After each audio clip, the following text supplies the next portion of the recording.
الذين يعملون الصالحات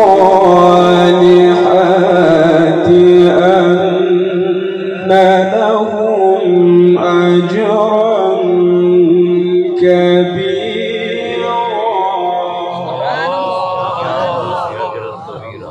سبحان الله.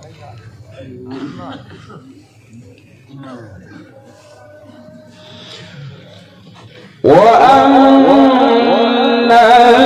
الذين لا يؤمنون بالآخرة أعتدنا لهم عذابا أليما.